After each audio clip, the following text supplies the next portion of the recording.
You are listening to the Independent Dealer Podcast with hosts Luke Godwin and Jeff Watson. Hello and welcome to this special edition of the Independent Dealer Podcast brought to you by Buckeye Dealership Consulting. Luke, we are fresh off of our Buckeye Dealership Consulting Dealer Performance Group 2022 down in Phoenix. It was a good time. It was a really good time. It was great to see so many new dealers that I really hadn't seen at a convention ever, maybe, or wasn't introduced to them at a convention ever. And man, there was some big hitters there. Yeah, it was really cool to be able to rub shoulders with all sizes of dealers, some new guys, some old guys, some big guys, some small guys, physically and from a portfolio standpoint, and a lot of retail dealers too. So it was buy here, pay here. It was retail.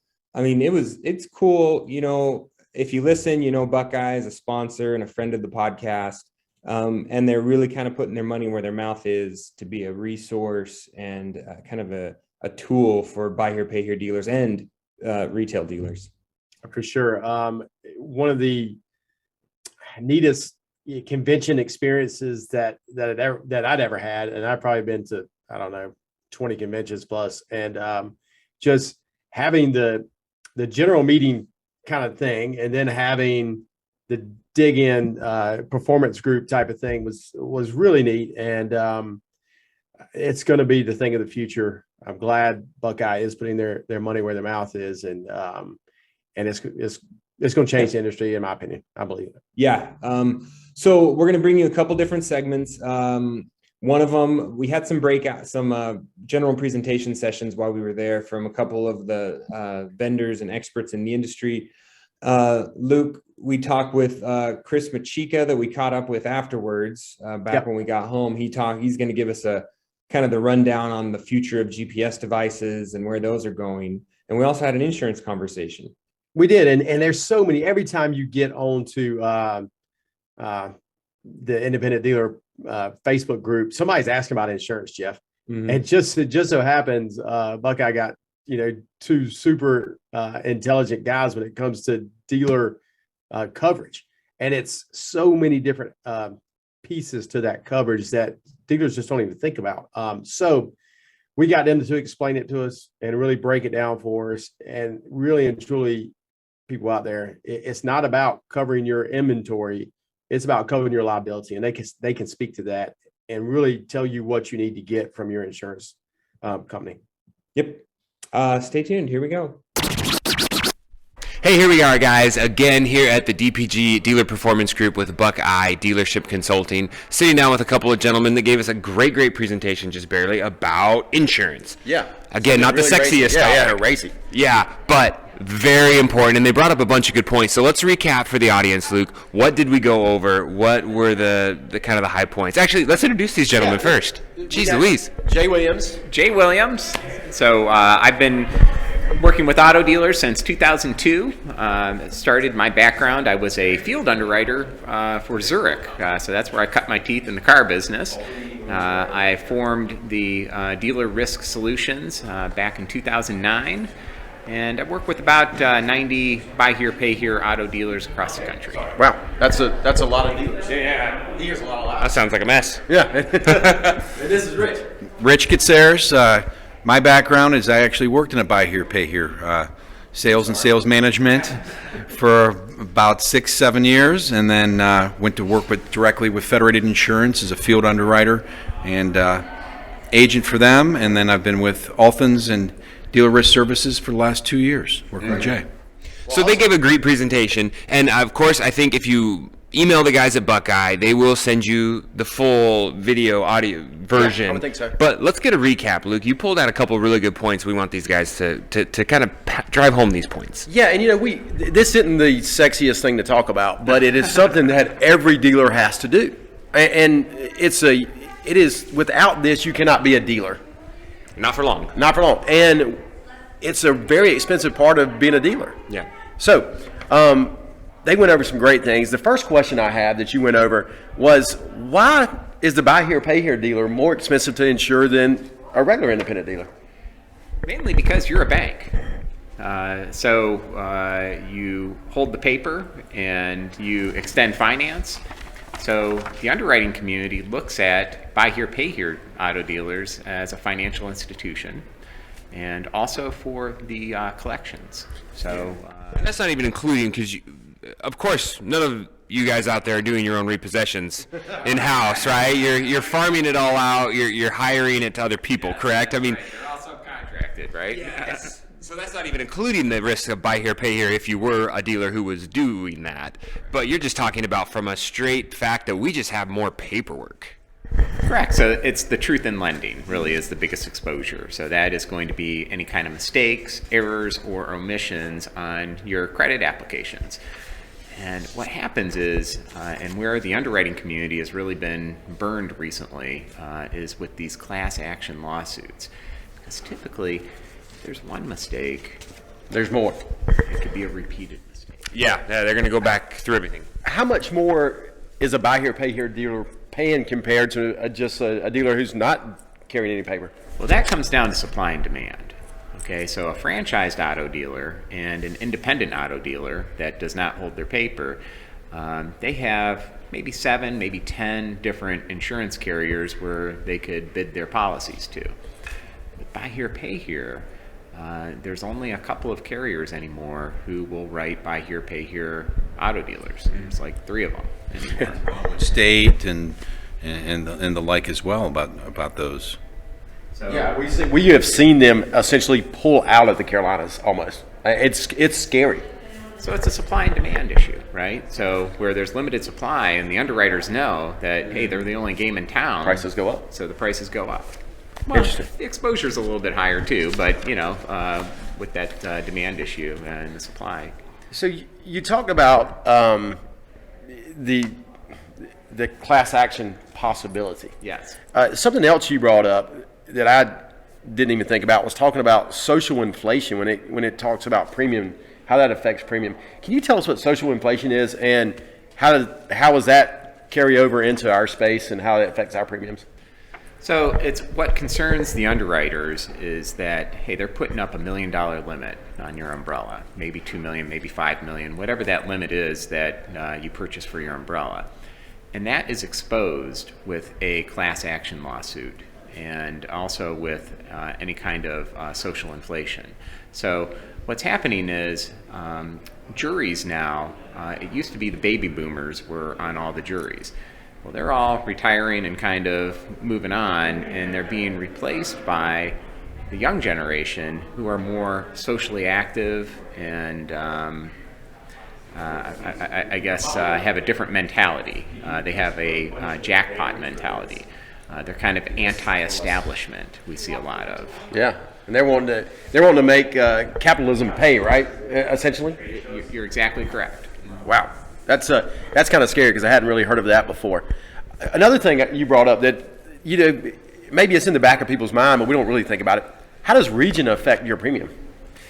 Well, so from a liability perspective, I'll address it from a property and from a liability perspective. From a property perspective, anything that's coastal has always been challenging, okay?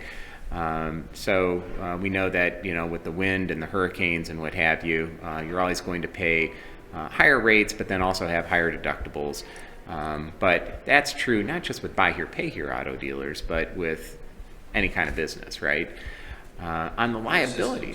I mean, not only weather, but the court systems, the Californias, the more insurance. I don't want to go political, but the insurance companies know the states that there's more claims out of, so they may avoid those states. So not only just might be weather, but it might also be the court system and the political system of that state.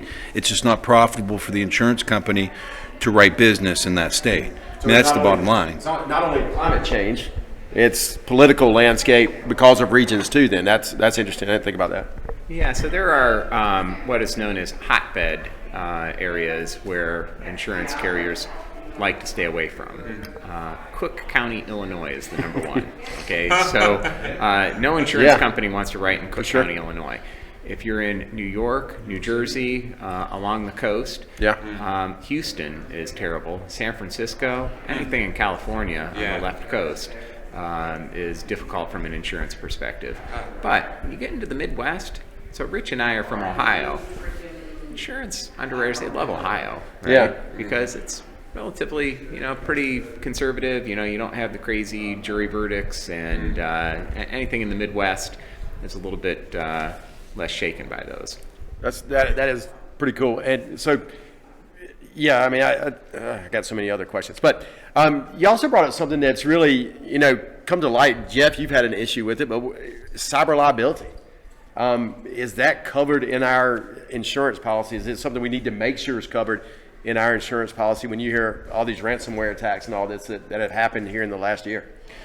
Well, you have to purchase a separate policy, so it's not included in your typical dealer or garage liability policy, so it's separate.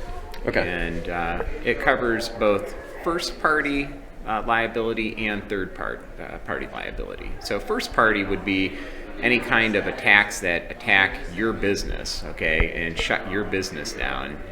Ransomware, you would have to pay a ransom to get your system unlocked. Third party would be if you cause a claim downstream.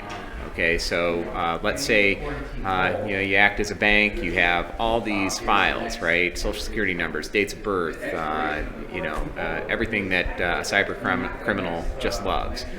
Well, let's say they hacked that system and stole all that data, then you would have a responsibility to your customers and everyone downstream. And that's not a super expensive policy, right?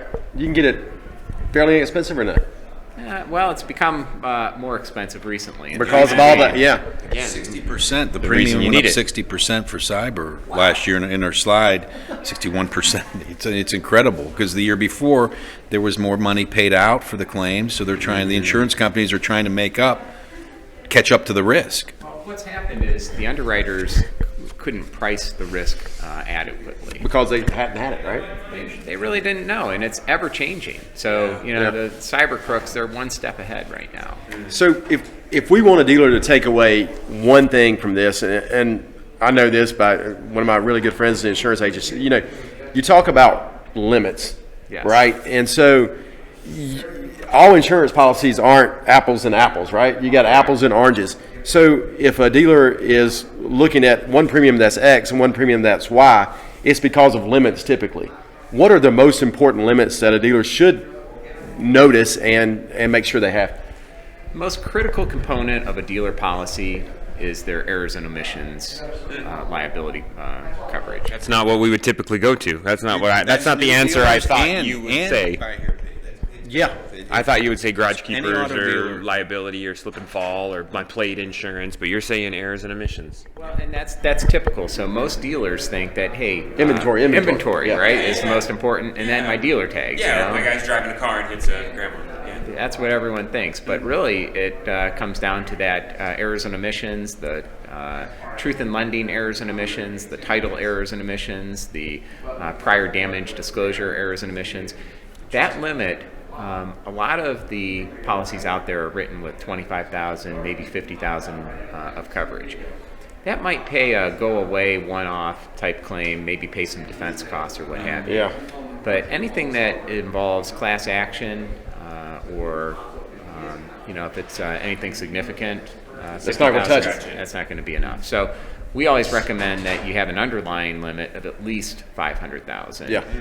And make sure that your umbrella goes over top of the errors and omissions. Right. There are a few carriers who do that, and if you work with an agent who has a specialized program or a rapport with an underwriter, you could get your umbrella to come over the errors and omissions. But it's something that not every agent has the ability to do. Great. Well, some dealers have different insurance companies, maybe another insurance company under their umbrella, and then it's not even sitting over it. So this is super interesting. It's interesting to me because I love insurance, but it's super important for dealers to know. And we really appreciate y'all's time, and hopefully people out there will get in contact with you or check their own insurance policy and make sure they got the right thing. Yep. Very good. Thank you. Thank you, gentlemen. All right, guys, lots of great content in that one. We also want to make sure that you know Buckeye and a handful of other vendors that are friendly to the industry and friendly to dealers are putting on the Buy Here, Pay Here Summit for 2022, Luke. Yep, April 10th through the 12th at the Bellagio. And there's a slew of vendors that came together and said, hey, we're not going to push our product right now. What we're going to do is we're going to be a resource to the dealer. And this is about buy here, pay here. And it's going to be, I think, we'll probably start transforming the industry just like Buckeye's already doing. You know, no expos. You don't have to worry about people selling to you the whole time. And if you ever been to NADA, you know how that goes. Mhm. But 4 different tracks: underwriting and collections, sales, inventory, and human resources and financial management. I'm told they're also going to have them broken up by knowledge too, like a 101, a 201. So if you're kind of new to the buy here, pay here industry, don't think you're going to come and get kind of everything's going to go over your head. And don't think that if you're old to the buy here and pay here industry, it's all just going to be a bunch of stuff you've already heard. It sounds like they're going to have different depth of conversation for each topic. Yeah, and I think the agenda's already been released. So go to their website, buyherepayhereunited.com. Go ahead and get registered. We're going to be there. We're going to probably have a session. I know I'm teaching one of the 101 courses because I'm like a 202 type of person. Yeah. 201 type of person. So anyway, it's going to be great. I look forward to seeing everybody there. All right, guys, we caught up with Chris Machika after convention because we were all so busy chatting and learning and meeting new dealers. We weren't able to corner him at the Buckeye convention in Phoenix, but he was kind enough to meet up with us today. And we're going to talk, just kind of fill you guys in on some of the great stuff that's coming out of Pastime and coming out of GPS units, some of the new technology. Luke, you had a couple questions for Chris, right? I did. You know, I really enjoyed listening to a couple of different vendors talk about technology that's out there. And Jeff, we've talked about it. Vendors are actually a really good use of learning, right? They are the experts. Yes, they are the experts, so they can really teach us a lot. And you know, the GPSs are an interesting beast. It's something that we've kind of learned that we've got to have in the buy here, pay here industry, and it's a crutch for us, but it's a good crutch, and it probably saves us a lot of money in the long run. But there's some new technology coming out. Everybody knows about 5G. I don't know what 5G means. I just know it's there. So, Chris, what does 5G mean? What does it have anything to do with GPSs? Sure. Yeah. Well, thanks for having me, guys, and glad we could catch up after the show. 5G is essentially the 5th generation of the wireless technology that supports these GPS devices. And one of the great things that's coming out of the 4G and 5G transition is the ability for us as providers to adopt this technology early on in its life cycle. In the past, when you look at our devices, these GPS devices for buy here, pay here, and other related industries, cost has always been a prohibitive factor for adopting new technologies. And so in the past, we've kind of had to adopt older generations, 2G, 3G technology, just to make it affordable for car dealers and applications that we serve. So over the years, we've seen those technologies sunset. Many of the dealers maybe listening to this have had older 2G devices that no longer are able to connect to the networks, and many of them will have 3G devices that will stop connecting in the next year or so. So one of the great things about 5G is the way it was developed, 4G and 5G together, was to create and carve out specific areas of that network for these types of applications to make them more affordable. And we've been able to leverage that. And what that means to the dealers is utilizing this technology is that the life cycle of these are going to be a lot longer. So today, most of the devices being deployed are what are called Cat-M, Category M, which is a subset of the 4G technology. And the great thing about it is that has been adopted into 5G as well. And that means that these devices are going to be around for a long time to come, probably longer than Luke, you or I are going to be around in this business. So as 3G sunsets, 4G, we will look for that technology to sunset sometime around 2030. And then 5G, the expectation is well into the 2030s and maybe even 2040s at this point. So great news for the dealers using that. I'm sorry, real quick, Jeff. So the devices we're using right now, we're talking a sunset probably 2030. Is that what we're looking at? Yes. Yes. Okay. Sorry, Jeff. Is I don't that plan what on you being were around asking? that long, Luke. I don't know about you, but I'll be done by 2030 for sure. Yeah, Jeff, Luke, let me just clarify too. So it depends. The ones that we provide are all Cat M compatible, which means they're going on the 5G network as well. So they will be well beyond 2030. The ones that you were purchasing maybe from us or maybe from others in the last few years are looking at 2030. So there's a difference in LTE and this Cat M LTE, which is compatible for longer. So you want to make sure you're asking your provider, hey, I know I've got 4G, I know I've got LTE. Are they Cat M? Are they compatible with the 5G network? So it gives you a good understanding of how long they're going to last. But regardless, if you're on an LTE based device, it's going to be around for a while still. Yeah, much longer than the loan is going to be out. That's for sure. So correct. It's funny, we talk about these GPSs. I'm like, to be honest with you, this thing's only got to last like 18 months because I'm sure I'm probably getting the car back at that point. But that's the catch word right there. We need to know Cat M. So when you're talking to your GPS provider, regardless of whether you're going hardwired or wireless or whatever it is, if it's Cat M, then you're future proofing your 4G, 5G, your LTE services, that Cat M distinction. Correct, Jeff. Yes. That's good to know. So, and to catch this whole thing up, guys, when you go to, it was at the Buckeye convention, and who was it, Chris, that gave the presentation? One of your technical officers? Yeah, our CTO, Todd Goodnight, gave a presentation, and it talked about the entire life cycle of these devices. It's really, I mean, it's really cool. Like if you go and watch this presentation, I think Buckeye is going to have it on their website. They filmed the whole thing, but he gives you these charts of like, you know, what was a 1G, a 2G, and then in proportion what 5G is going to do for the future of data transfer and all these things. It's a really cool presentation. And he breaks down like, you know, you've got active devices and then you've got these computer to computer type devices like our GPSs or like little sensors. Anyways, it's a super cool presentation. I recommend you guys go check it out. Yeah, the other thing that 5G brings for these devices is ultra low power and compact size also. So you've seen us and others start to deliver wireless devices, non-wired battery powered devices, and that technology will continue to evolve as 5G becomes more prevalent. Chris, are y'all on to a second generation of wireless? Can you just speak to where wireless is today? How dependable is it? How's the battery life? Where are we there now? Yeah, it's come a long way.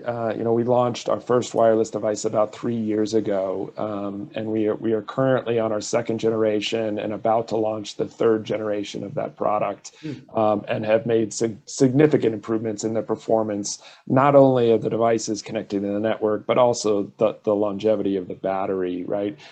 We'll continue to get better. The great thing about this technology, and most of the technology that's out there, is the ability for us to upgrade the firmware and optimize that firmware over the air. So as we learn more, as we gain more knowledge, as we find improvements, we can upgrade those devices as we go. But they are becoming more and more prevalent. I will tell you, in the past year, our wireless devices have surpassed our wired devices as far as adoption from dealers. You know, something that I deal in a pretty high-end ACV car. And one of the things that we've kind of started to think about is, okay, if an ACV is over a certain amount, do we go both? Do we go with a wired product and the wireless product? Because prices have gotten to a point where it is affordable to put both on, because, I mean, really and truly putting both of those on is almost what it cost us to put one device on 10 to 15 years ago. Have you seen this being adopted? Yeah, especially with the cost and the price of vehicles going up, dealers, lenders having to get a higher price vehicle, having more risk. We've seen a lot more go to this dual option. And again, the wired devices are so simple.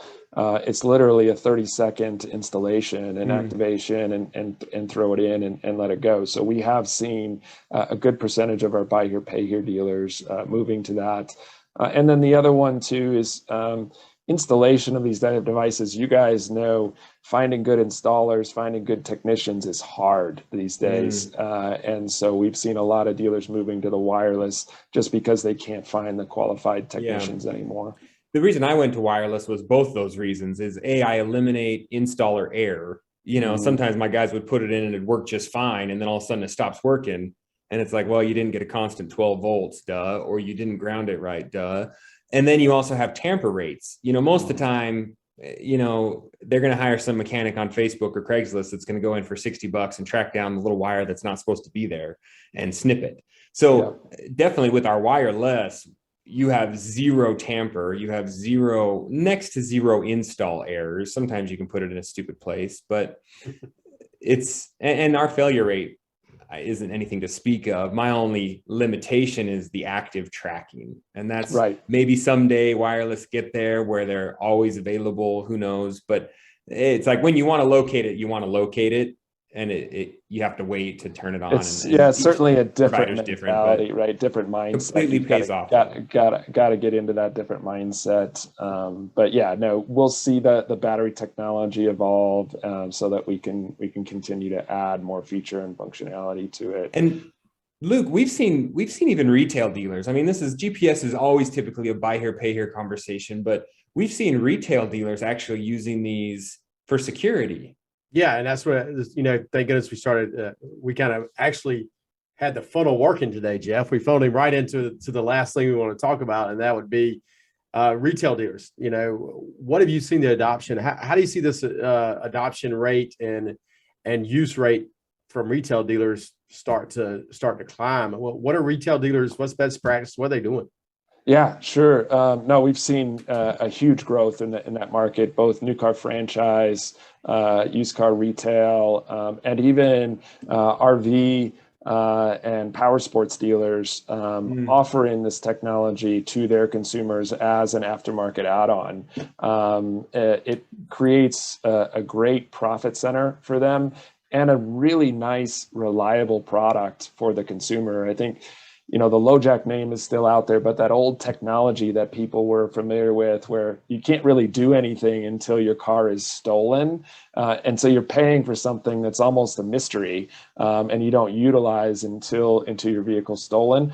With this GPS, it's more active, it's present. The consumer gets an app, they can locate their car, they can see, set geofences for their kid to see if they're going to and from school or their spouse to see if they're going to and from work, see if they're speeding and so on. So it's just another one of those tools for a retail dealer to generate profit for themselves as a nice add-on that's great for the consumer. Are retail dealers using a wireless product or a wired product? We see both. Okay. Again, it just kind of depends on preference for them, what they want to get in on. Mm-hmm. We have also seen, and I don't know if you guys even knew this was available. We have also seen some of the subprime buy here, pay here dealers adding the ability for the consumer to use it as a service.